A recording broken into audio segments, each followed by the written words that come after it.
brought to you by Silver Pumps.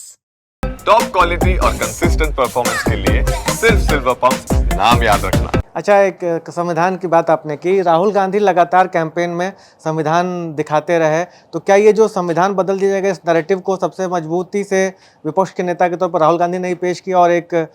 चुनाव को जो कि लग रहा था कि मोदी सरकार तीसरी बार पूर्ण बहुमत से आएगी, उसको कम से कम 240 पर। इसमें कोई दो राय नहीं है। राहुल गांधी का एक बड़ा कंट्रीब्यूशन है जिसको हमारे यहाँ लोग स्वीकार नहीं करते हैं, कि उन्होंने हिंदुत्व के खिलाफ जो एक पैरेलल विचारधारा को खड़ा करने की जो कोशिश थी, जिसको लेके कंफ्यूजन था कि क्या करें, सेकुलरिज्म में बात करें ना बात करें, माइनॉरिटीज के बारे में बात करें या ना बात करें, क्या करें।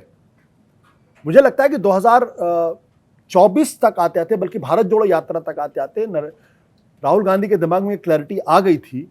कि हमें विचारधारा के स्तर पर ही हम नरेंद्र मोदी और आरएसएस से लड़ सकते हैं, और उसके बरक्स ये विचारधारा हो सकती है जिसमें सेकुलरिज्म, जिसमें सोशल जस्टिस और जिसमें कॉन्स्टिट्यूशनलिज्म, ये उसके तीन सबसे बड़े अवयव हैं। और जब आप इन तीनों अवयवों को अगर आप देखेंगे तो सेकुलरिज्म का मतलब हिंदुस्तान की जो माइनॉरिटीज़ हैं सोशल बेस के तौर पे, जब आप सोशल जस्टिस की बात करते हैं तो हिंदुस्तान के पिछड़े और दलित,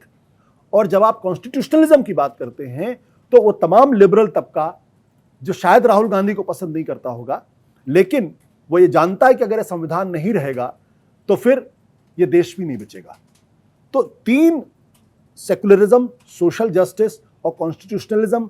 सिर्फ कहने के शब्द नहीं है, बल्कि ये खास सामाजिक आधार को एड्रेस करने की कोशिश है, और भारतीय जनता पार्टी के हिंदुत्व के खिलाफ इनको मोबिलाइज करने की कोशिश है। और इसी वजह से 2024 के चुनाव में बीजेपी जो 240 पे आकर टिकी है, उसका बड़ा कारण है। उत्तर प्रदेश और महाराष्ट्र में बार बार कहता हूं, और अगर आप सीएसडीएस का सर्वे देखें तो कम से कम 20 से 25% दलितों और पिछड़ों का वोट बीजेपी से छिटका है। तो कहीं ना कहीं राहुल गांधी की कामयाबी है। मुझे लगता है कि जो हमारे क्षेत्रीय नेता हैं, वो उनके अंदर राष्ट्रीय सोच का भाव है,